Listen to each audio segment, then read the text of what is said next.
झोपड़ी और ये घर, इसे आप गौर से देख लीजिए क्योंकि कुछ दिनों बाद, कुछ सालों बाद ये इस गांव का लैंडमार्क बनने वाला है। नमस्कार, मैं नीलेश और न्यूज़ बाजी में आज एक ऐसी ऐसी स्टोरी आपको दिखाने जा रहा हूँ। एक ऐसी स्टोरी के बारे में, एक ऐसी बच्ची की कहानी आपको बताने जा रहा हूँ जो देखकर, जो सुनकर आपको महसूस होगा कि कितना भी अभाव हो, कितना भी कमियां हो, लेकिन आप अगर कुछ ठान लिए हैं तो उसको जरूर पूरा कर सकते हैं अगर आपके अंदर वो इच्छा शक्ति हो तो। हमारे साथ हैं यमुना चक्रधारी। यमुना, प्लीज आप खड़े हो जाएंगे क्या, अगर आपको दिक्कत ना हो तो? ठीक है। यमुना के बारे में एक छोटा सा परिचय मैं दे दूं कि इन्होंने हाल ही में जो नीट के रिजल्ट आए हैं उसमें इन्होंने पास किया, न सिर्फ पास हुआ है, नीट क्लियर किया, बल्कि बहुत अच्छे नंबर भी आए हैं। यमुना, कितने नंबर मिले आपको? 516 नंबर आए सर। 720 नंबर की परीक्षा हुई थी जिसमें से 516 नंबर यमुना को मिले हैं। ये छत्तीसगढ़ का एक गांव है, छत्तीसगढ़ के गांव का एक घर है, वहां की रहने वाली हैं। यमुना ही अपनी कहानी बताएंगे। हम लोग तो बहुत कुछ सुने आपके बारे में कि आप ईंट भट्ठे में काम करती हैं, ईंट भट्ट, और उसके अलावा उसके बाद भी पढ़ाई की और आगे आप बढ़ी। अपनी कहानी खुद आप बताइए, क्या है? मैं एक छोटे से गांव की रहने वाली हूं और जैसा कि मेरे मतलब मैं यहीं मतलब बचपन से ही मेरा ये घर मतलब यहीं काम वाम हुआ है मेरा, मतलब पढ़ाई भी यहीं से की हूँ। स्कूलिंग मेरा government higher secondary school Utai से हुआ है और मैं जब 12th पास आउट हुई तो मुझे मतलब ये एग्ज़ाम करना है सर के पहले से ही टीचर्स लोगों ने बता दिया था। और डॉक्टर बनना ये स्कूल में ही आपने तय कर लिया था? हाँ। स्कूलिंग कब हुई आपकी? 2019 में मैं 12th पास आउट हुई और उसके बाद से मतलब उसी साल मैंने मतलब कोचिंग के लिए मुझे मतलब डॉक्टर चंद्राकर ने सपोर्ट किया। उन्होंने डॉक्टर चंद्राकर क्या इस गांव में कहीं पोस्टेड डॉक्टर हैं, इसी गांव के रहने वाले हैं? वो इस गांव के मतलब उनका खुद का क्लिनिक है, वो एक प्राइवेट क्लिनिक खोलते हैं और वो यहीं क्या इलाज। नाम है, पूरा नाम क्या है उनका? डॉक्टर अश्वनी कुमार चंद्राकर। तो उन्होंने आपको बताया कि डॉक्टर बनना चाहिए, उसकी तैयारी करो, पढ़ाई करो, नीट की तैयारी करो?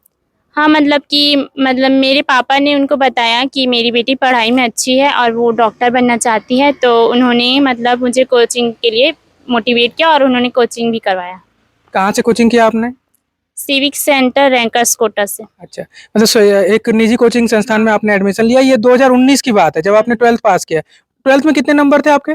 91% बना था। 12th में भी 91%? मतलब शुरू से पापा को पहले ही समझ आ गया था बच्चे अच्छा करने वाली है। तो कोचिंग में तो खर्च काफी होते होंगे आप लोग की, जो बताई जा रही स्थिति, आर्थिक रूप से आप उतने संपन्न परिवार से नहीं बताए जा रहे हैं। कैसे वहाँ के खर्चे कैसे आए आपके पास?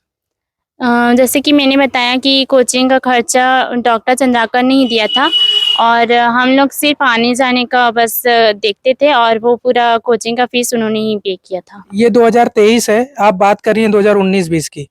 तो कितने साल, आप 3-4 साल से लगातार कोचिंग कर रही थी? नहीं, मैं मतलब उसी साल कोचिंग की थी और उसके बाद से क्योंकि 2019 और 20 में ही कोरोना आया था, तो उसके बाद से कोचिंग तो बंद ही हो गए थे और उसके वजह से मेरा कोचिंग भी आधा-अधूरा हो गया था और उसके बाद से मैंने घर घर में रहकर पढ़ाई करने का सोचा और मैं घर से पढ़ाई करती थी। अच्छा, मतलब 1 साल, सिर्फ 1 साल भी पूरा कोचिंग नहीं किया और उसके बाद घर में ही रह के पढ़ाई चालू कर दिया आपने। कैसे मैनेज करते थे घर में रहकर पढ़ना, और काम-वाम भी करते थे, हाथ भी बटाते थे पापा के जो बिज़नेस है उसमें? हाँ, घर में काम तो करना शुरू-शुरू में तो बहुत दिक्कतें हुई क्योंकि मैं मतलब पढ़ाई के साथ काम करना मेरे लिए थोड़ा चैलेंजिंग हो गया था क्योंकि नीट जैसा एग्ज़ाम बहुत डिफ़िकल्ट होता है। काम से, एक बार मैं फिर से व्यूअर्स को, तो आपको बीच में रोक रहा हूँ, लेकिन मैं काम से ऐसा मतलब नहीं है जो घर के घरेलू काम होते हैं। आप बकायदा बिज़नेस में सपोर्ट कर रहे थे ना, जो इनका घर का आपका बिज़नेस है। क्या बिज़नेस है घर का लोगों का? हम लोग का ईंट बनाने का काम है और उसी को हम लोग बेचकर मतलब अपने घर का गुज़ारा करते हैं। अच्छा, तो ईंट बनाने में भी आप सहयोग करते थे घर वालों को। पढ़ाई कैसे मैनेज किया? फिर से मैं अगर वहीं पे आऊँ तो? क्योंकि ऐसा कहा जाता है कि नीट और इस तरह की परीक्षाओं के लिए आपको, मतलब एक तरह से एक कमरे में बंद हो जाओ, खूब पढ़ो, ऐसा बताया जाता है। आप काम करते हुए कैसे मैनेज किया? पहले तो ये काम क्योंकि हम लोग बचपन से ही ये काम किए हैं, तो फिर काम और पढ़ना हम लोग को साथ-साथ जैसे कि मैं पहली से 12वीं तक काम करते-करते ही पढ़ाई करती थी, तो काम मेरा मतलब निजी रोज़ का दिनचर्या हो गया था, तो उसके लिए ज़्यादा दिक्कतें नहीं हुई। पढ़ाई के लिए बस स्पेशल टाइम निकालना पड़ता था क्योंकि नीट बहुत डिफ़िकल्ट एग्ज़ाम है और उसके लिए थोड़ा ज़्यादा समय चाहिए ही होता है, तो मैं रात के जग कर और सुबह जल्दी उठकर 3-4 बजे उठकर थोड़ा पढ़ती थी। मैनेज कितना घंटा काम होता था, कितने घंटे पढ़ाई? व्यूअर्स के लिए खासकर ये जानकारी मैं देना चाहता हूँ, जो बच्चे खासकर तैयारी कर रहे हैं, उनके लिए भी एक शेड्यूल एक बन जाए कि कितना घंटा वो आप काम करते थे, कितने देर पढ़ते थे, फिर सोना और अन्य काम भी उसमें भी समय देना होता है। समय तो 24 घंटे ही है, कैसे मैनेज होता था? जैसे कि मैंने मतलब बताया कि काम करते-करते मैं पढ़ाई करती थी, तो हम लोग का काम जैसे कि सुबह 5 बजे से हुआ तो फिर 10-11 बजे तक काम करते थे, फिर उसके बाद से छुट्टी होता था। फिर खाना-वाना मैं नहा लेती थी सुबह सबसे पहले उठने के बाद मैं सबसे पहले नहा लेती थी, क्योंकि नहाने में भी बहुत टाइम चला जाता है, तो फिर उठती और सीधा नहाती, फिर उसके बाद से काम में जाते, फिर उसके बाद से जो मुझे छुट्टी मिलता, जैसे कि मैंने बताया 10-11 बजे तक छुट्टी हो जाता है, तो फिर उसके बाद से मैं पढ़ाई करती थी और मैं सोती नहीं थी ज़्यादा, बहुत कम सोती थी क्योंकि दोपहर को भी आराम चाहिए होता है, तो फिर मैं थोड़ा बहुत ही पावर नैप ही लेती थी, थोड़ा 10 मिनट 15 मिनट का ही सोती थी और पढ़ती थी उसके बाद से। फिर शाम को वही 5-6 बजे काम शुरू करते हैं, तो 7-8 बज जाता था। तो फिर उसके बाद से रात को खाना-वाना खाने के बाद से मैं पढ़ाई करती थी 10-11 बजे, 11-12 बजे। ये तो आपका रूटीन था। सिलेबस को कैसे आपने एक तरह से उसको किया होगा कि आज ये सब्जेक्ट पढ़ना है, ये वाला हिस्सा कौन-सा ज़्यादा कठिन होता होगा? आप लोग चूँकि 3-4 साल से लगातार आप तैयारी कर रहे थे, तो कौन से सब्जेक्ट ज़्यादा कठिन होते हैं, टॉपिक्स कठिन होते हैं? उसको मैनेज करने का काम कैसे करते थे कि ये एक सिलेबस में पहले ये वाला हिस्सा कवर करना है, उसके बाद ये ईज़ी वाला बाद में कर लेंगे, ऐसा कैसे मैनेज होता था? सबसे पहले तो मेरे लिए फ़िज़िक्स बहुत डिफ़िकल्ट सब्जेक्ट था क्योंकि हम लोग का क्या है, हम लोग बायो वाले हैं तो 10वीं 9वीं और 10वीं में ही हम लोग मैथ्स पढ़ते हैं, उसके बाद से छूट जाता है मैथ्स। फ़िज़िक्स बस में होता है, तो मैथ्स में बहुत मुझे फ़िज़िक्स में क्योंकि न्यूमेरिकल्स होते हैं, तो उन न्यूमेरिकल्स को सॉल्व करने के लिए थोड़ा मैथ्स नॉर्मल हम लोग सिंपल मैथ्स यूज़ करते हैं, उससे थोड़ा ट्रिकी वाला हो जाता है, तो उसमें बहुत दिक्कतें होती थी। तो मैं फ़िज़िक्स के लिए सबसे ज़्यादा टाइम उसी में देती थी और केमिस्ट्री फिर उसके बाद से बायो तो हम लोग का मतलब ईज़ी सब्जेक्ट हो जाता है क्योंकि वो थोड़ा पढ़ने में आसान ही होता है। कई किताबें इसके लिए लेनी पड़ती हैं, काफ़ी महँगी किताबें भी आती हैं। आप कैसे मैनेज करते थे? 1 ही साल कोचिंग किया आपने, उसके बाद तो घर में ही रहकर पढ़ाई की जैसा आप बता रही हैं। तो ये किताबों पर कैसे मैनेज होता था? किताबों के जो खर्च होते थे या फिर जो डाउट होते थे, लोग टीचर के पास कहीं न कहीं जाते हैं डाउट क्लियर करने के लिए। कुछ लोग तो लगातार कोचिंग ही करते रहते हैं। आप उन डाउट को क्लियर करने के लिए क्या करते थे? और किताबों को कैसे मैनेज किया जो महँगी किताबें थी? जैसे कि नीट का जो एग्ज़ाम का जो सिलेबस रहता है वो 11वीं और 12वीं के कोर्स का ही होता है। तो क्योंकि मैं 11वीं और 12वीं तो पहले ही कर चुकी थी, तो उसके लिए मुझे बुक्स मतलब जो 11वीं 12वीं के बुक्स जो मैंने पहले पढ़े थे वो सब काम आए और मेरे स्कूल टीचर्स जिन्होंने मुझे बुक्स बहुत सारे दे दिए थे पढ़ने के लिए क्योंकि मैं पहले से इंटेलिजेंट थी और उन्होंने उसके मतलब पढ़ाई में बहुत मदद की मेरी। और इसके अलावा डॉक्टर चंद्राकर जिनका मैंने पहले ज़िक्र किया है, उन्होंने भी मुझे कुछ बुक्स खरीद के दिए थे और उसके अलावा मैंने 1 साल जैसे कोचिंग किया, तो कोचिंग से भी मुझे बहुत सारे बुक्स मिले थे। मैं बस उन्हीं का यूज़ करके पढ़ाई करती थी। जी। और जैसे कि आपने कहा कि तो डाउट्स क्लियर करने के लिए क्योंकि मेरे पास मोबाइल नहीं था, तो एक ही घर में मोबाइल है, जो मेरे भाई के पास है। अगर मुझे कोई डाउट्स लगता तो स्मार्टफ़ोन, हाँ। एक ही स्मार्टफ़ोन है घर में। हाँ, एक ही स्मार्टफ़ोन है, जो मेरे भाई के पास है, तो अगर मुझे कुछ डाउट्स लगते तो मैं उस मोबाइल से बस अपने डाउट्स क्लियर करने के लिए यूट्यूब का ही यूज़ करती थी क्योंकि उसमें अच्छे-अच्छे टीचर्स मतलब अपना वीडियो डालते हैं, तो मैं यूट्यूब से ज़्यादातर अपना डाउट्स क्लियर करती थी। चलिए ये यमुना थी, इनसे हम और भी कुछ बताना चाहेंगे तो उनसे, लेकिन इससे ज़्यादा मुझे लगता है कि इनकी माताजी से भी बात करना चाहिए। बहुत ही इत्मीनान से सुन रही थी और कुछ इशारा कर रही थी। माताजी नमस्कार, कैसी हैं? ठीक हूँ। बिटिया डॉक्टर बन जाएगी ऐसा लग रहा है, मतलब 4 साल 5 साल लगेंगे उसको डॉक्टर बनने में, लेकिन डॉक्टर बनने वाली है बिटिया। आप कैसा महसूस कर रही हैं? मुझे बहुत अच्छा लग रहा है, उससे खुश हूँ बहुत मैं, अच्छा लग रहा है पूरा खुश के मारे अब कुछ बता नहीं सकती। गाँव में खासकर एक बड़ा परिवार होता है, तो आप लोग के ऐसे परिवार में कोई ऐसी हिस्ट्री रही है जो डॉक्टर बना हो, इंजीनियर बना हो, कोई ऐसा है घर में? अभी तक के तो हमारे पूरे परिवार में अभी कोई नहीं बना है, न मेरे मायके में बना है, न मेरे ससुराल में बना है। कितने लोगों का परिवार होगा लगभग आप लोग का? लगभग वैसे तो हम लोग 5 भाई हैं, इनके पिताजी आपके लोग। अच्छा ससुराल पक्ष से? हाँ, ससुराल पक्ष से। और मैके पक्ष में भी 4 भाई हैं, तो अभी तो कोई मतलब बड़ा लंबा चौड़ा परिवार है। हाँ, लंबा पहली चौड़ा बार अच्छा गांव में कोई डॉक्टर है? चाचा बताएंगे शायद।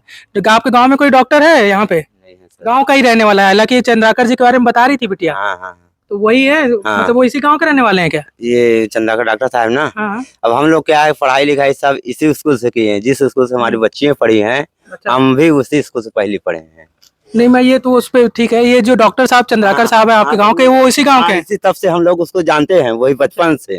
चंद्राकर जी को काफी एजेड है हाँ, मतलब? बहुत पुराने डॉक्टर है, फैमिली डॉक्टर ये समझो, एक प्रकार का समझो तो। मतलब कुल मिला के ये गांव में दूसरी डॉक्टर बनने वाली है? हाँ हाँ, बात सही है सर। आपको कैसा लग रहा है? घर में आप तो काम भी करवाते थे बता रही है बच्ची, फिर उसके बाद भी हो जाए? हाँ नहीं सर, काम करवाते 2 घंटा 3 घंटा शाम के, 2 घंटा शाम सवेरे काम करवाते थे। अब अपने हिसाब से ज्यादा समय देते थे। मतलब आपकी काम कोशिश रहती थी कि हाँ। कम काम करना पड़े और बच्ची पढ़ाई में ज्यादा ध्यान पढ़ाई दें। हाँ बस सर यही करते थे। रोजगार का क्या मुख्य साधन आपके यहाँ का क्या है? बस सर ये ईटा बनाते हैं। अब गरीब परिस्थिति है तो क्या है कि लेबर वेबर तो लग खरीद सकते हैं, तो अपने से बनाते हैं, उसी को इधर उधर करके पका के बेच के जीवनापन करते हैं।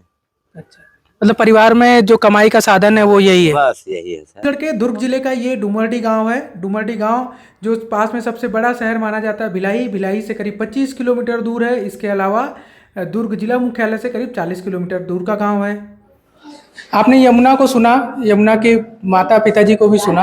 अब इनका घर देख लीजिए। घर दिखाने के पीछे मेरा उद्देश्य सिर्फ इतना है कि उन बच्चों के लिए उन जो तैयारी करने वाले लोग हैं और जो बहाना करते हैं कि हम अभाव है, हमको ये नहीं मिला, हमको ये सुविधा नहीं मिली, उसके बाद इसलिए हम सक्सेस नहीं हो पाए। अगर ये सुविधा मिलती तो हो सकता है कि हम काफ़ी बड़ा कुछ नाम कमा लेते। मैं उनको दिखाने के लिए मात्र, मेरा कोई ऐसा उद्देश्य नहीं है कि मैं इनका घर दिखाऊं, इनके घर में क्या है वो दिखाऊं, लेकिन सिर्फ ये बताने के लिए कि आप देखिए ये एक कमरा है। इसी कमरे में रहकर, ये कोई ऐसा इनके लिए पर्सनल कमरा नहीं है, ये इनके घर का 2 ही कमरा है पूरे घर में, जिसमें इन लोग बच्चे लोग रह के पढ़ते थे। बुक बंद भी कर सकते हो बेटा, कोई दिक्कत नहीं है। बुक ऐसा दिखाना नहीं है कि बुक है, बस ठीक है। ये किताबें इसी से पढ़े हो आप? हाँ। देखिए ये तो 12वीं में हम लोग हम जो रहते हैं ना वही किताब है, कोई एक्स्ट्रा जो कोई बड़े ऑथर की किताब नहीं दिख रही है। ये नवबोध की छत्तीसगढ़ में पढ़ी जाने वाली 10वीं 12वीं में 11वीं 12वीं में जो पढ़ते हैं वही किताब है। ये कमरा भी देखिए, यहाँ पे 2 इन लोग 3 बहनें हैं जो साथ में रहते हैं। कोई ऐसा इनको सिंगल अलग से प्राइवेट रूम, घर में एसी लगा हुआ रूम में, या कोई ऐसी सुविधाएं मुहैया यमुना को नहीं हुई थी, क्योंकि पारिवारिक स्थिति आर्थिक ऐसी है कि ये इसकी कल्पना भी करना थोड़ा सा मुश्किल रहता है। माहौल नहीं मिलता है पढ़ाई का। तो ये सारी चीजें मैं दिखाने की कोशिश इसलिए ही कर रहा हूँ कि आप देखिए, ये घर देखिए, इस बच्ची को देखिए जो है घर में। देखिए अब एक छोटा सा बच्चा है, काफी गांव में ही ऐसी तस्वीरें मिलती हैं। ये आप लोग रोज ऐसी करते हो कि हम लोग आए तो देख के आप इसको खिलाने लगे? रोज करते हैं, ये तो हमारा फेवरेट है, इसके बिना तो हम लोग एक आप दिन भी यमुना की बड़ी बहन है? Yes sir. आप क्या करती हैं? मैं एमए कर रही हूँ सर, फिर से प्राइवेट, और एमए में हिस्ट्री में अच्छा, आप दूसरा एमए कर रही है, मतलब डबल एमए? पहला एमए किसमें की थी? हिस्ट्री में की थी, यूनिवर्सिटी में सेकंड आई थी मैं। अच्छा, सेकंड टॉप किया था आपने, मतलब Yes, silver sir. Medalist? Yes sir. मतलब ये घर जो है ना व्यूअर से मुझे नई जानकारी मिल रही है। ये घर बड़ा ही एक और टॉपर मिल गया पढ़ने वाला, एक और बच्ची मिल गई। आप क्या करते हो बेटा? मैं 12वीं पास की हूँ, अभी फर्स्ट ईयर कर रही हूँ। 12वीं में कितना परसेंट है? 12वीं में 50% पास हूँ। आपने यमुना को सुना, उनका घर देखा, स्थितियां देखी। एक बात और ऐसे तैयारी करने वाले युवाओं को मैं बताना चाहूंगा जो परीक्षा की तैयारियां कर रहे हैं, प्रतियोगी परीक्षाओं की तैयारियां कर रहे हैं। यमुना खुद बताएंगे। यमुना, ये जो जगह है जहाँ ये गांव है आपका, यहाँ से जो कोचिंग सेंटर है कम से कम 25 से 30 किलोमीटर की दूरी पर है। भिलाई, रायपुर अगर जाना चाहेंगे तो वो तो और दूर है। जाने आने का कैसे मैनेज करते थे आप? जाने के समय सुबह पापा मुझे छोड़ते थे कोचिंग, फिर आने के समय मैं बस से वापस आ जाती थी। अच्छा, मतलब कोई छोड़ता था फिर आप वापस आते थे। हाँ। एक और एक सवाल है कि चौथी बार में आपने क्लियर किया कि 5वीं बार में ये आपका क्लियरेंस है? नहीं, चौथी बार है, ये मेरा 4th अटेम्प्ट था।